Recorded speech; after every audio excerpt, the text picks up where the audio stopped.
Welcome to this presentation of the ITCAN project, given by Managing Director Heidi Kolstø of Adell Group in the summer of 2010. Adell Group is an IT company localized in Haugesund, Norway. Except from traditional IT operations, about 60 to 70% of our activity is software development, focusing on process management. In Haugesund, we are 12 employees.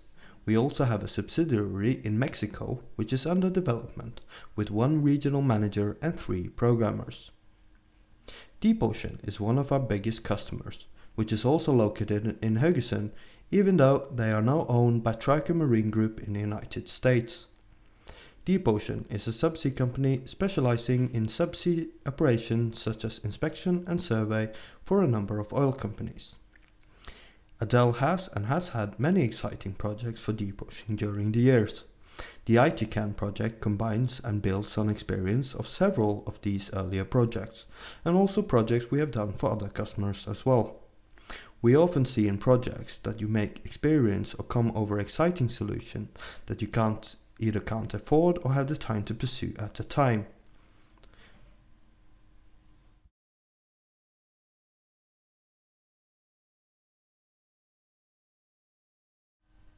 We started the work with ITCAN in the winter of 2009. We made some ambitious goals. We were to use the best of all new technology to build an IT system for ships that will noticeably increase reliability, increase user satisfaction, be more cost efficient, and be more environmentally friendly. As mentioned, we had through earlier experience a good picture of what to test of new technology and what we had to build ourselves. We calculated the cost of the development projects to about 2.6 million Norwegian kroner, with a duration of 10 months. Staff from both Adell Group and DeepOcean was to participate in the project, and also DeepOcean was to supply the equipment and facilities. We got the project approved by the government agency Innovation Norway as an IFU project, which funds 1/3 of the expenses. The project is also approved by SkatteFUNN.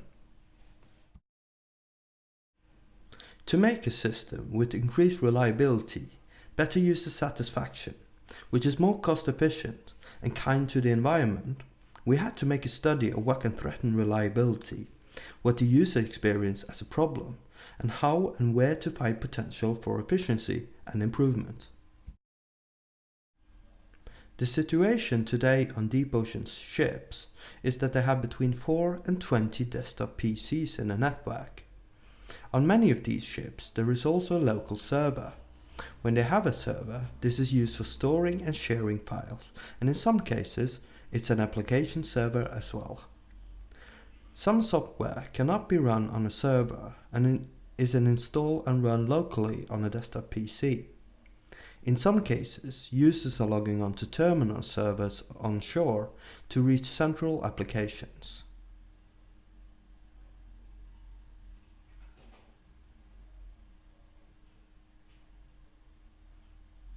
Experience from the IT department is that most errors that occur and that is a threat to reliability is user errors. Someone is pressing a button they shouldn't have. Hardware faults. A PC breaks down.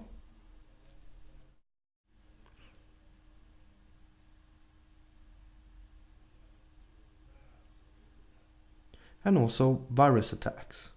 Someone is opening an attachment they shouldn't have. When this happens, the biggest problem is if there is no IT staff on board. DeepOcean has some ships with this kind of staff, but also some without.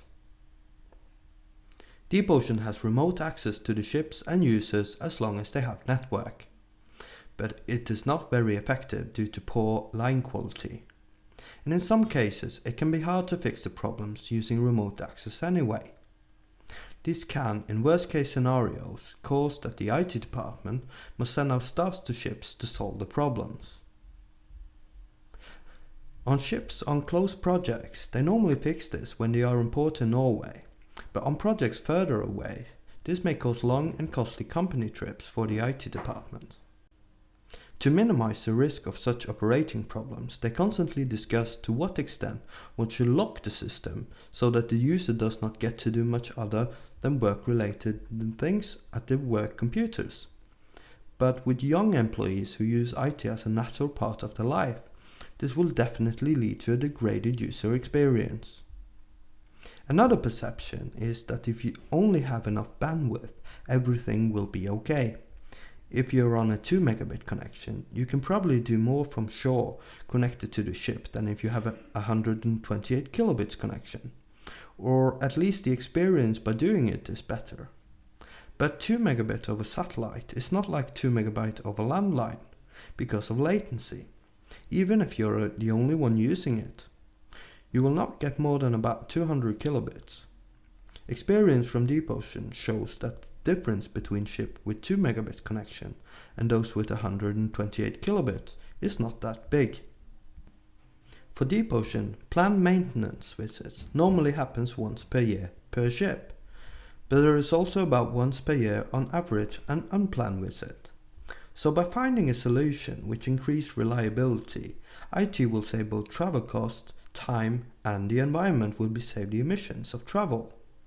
Another thing we noticed was that even though many of the new ships have separate server rooms, there is, especially on old ships, very little space available, and our IT CAN must be prepared to be placed in very diverse environments. So what we found was that we have everything to gain by also looking at the hardware of IT CAN. In principle, IT CAN can be looked upon as a box. IT CAN as a software concept is developed to be able to run on normal servers, but will also be sold as a total solution with both software and hardware.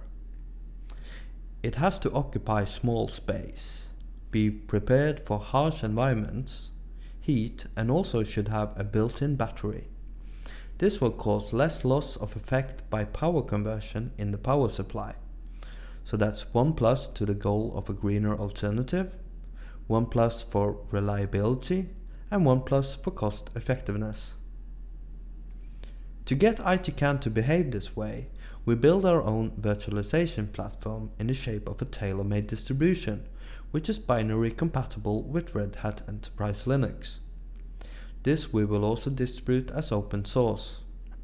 On top of this, we will put an administration module. This being a virtualization platform means that you can put as many virtual servers or PCs that there is hardware resources for. The IT CAN OS itself uses only a minimum less than 1 gigabyte of the total capacity. The amount of servers or PCs and the content of these can be set up by each customer. The IT department can configure this even in their home office if needs be, and just ship the disk to the ship wherever it is. That's another plus for a greener alternative and another for cost effectiveness. When the disk arrives, it's loaded into the IT CAN by the administration panel, which has both a Windows interface and a web interface. It's so easy that anyone can do it. The servers and PCs is set up automatically. The administration interface shows a simple surveillance of the system that even the least IT qualified person on board can understand. That's 1 plus for user satisfaction. When IT CAN is installed and set up on board and you connect any PC to the network, it will automatically boot up on IT CAN and doesn't care what's locally installed. The way Deep Ocean has chosen that IT CAN should work on their network, the user will get 2 choices, a work interface or an entertainment interface. The work interface is totally protected, and no matter what he'll do, he'll get a new clean interface next time he logs on. This also means that it doesn't matter in what shape the PC is in. If the PC breaks down, you may in principle go ashore and buy any computer, or have one spare. It doesn't need to be configured. The lifetime of PCs is also close to infinite. And imagine the scenario where you are to upgrade 20 PCs from Windows XP to Windows 7. With a normal setup, this would take at least a day's work where you're running from machine to machine. With IT CAN, this is done once from the workstation ashore and sent out to the ship on disk. The next time the user logs on ITCAN, they have Windows 7. That's another plus to cost effectiveness, one to greener alternative, and one for user satisfaction and one for reliability. I could tell you more about ITCAN, the communication module, the backup solution, etc. The time does not allow this today. You will, however, find this presentation on the website itcan.adell.no. This page will also come with updates as the project progresses. In parallel with the technical solutions, we work with market analysis, market research and business plan for the project launch. In this work we have received feedback and ideas that there may be several groups that ITCAN may be a perfect solution for, such as schools, the Red Cross and the United Nations Forces. Actually, anyone with the common need of having data in a controlled environment, or the need to mobilize or remobilize in a hurry, or operate under difficult or varying communication conditions. Although the market opportunities are enormous, our business plan and concept will initially concentrate on maritime operations on vessels.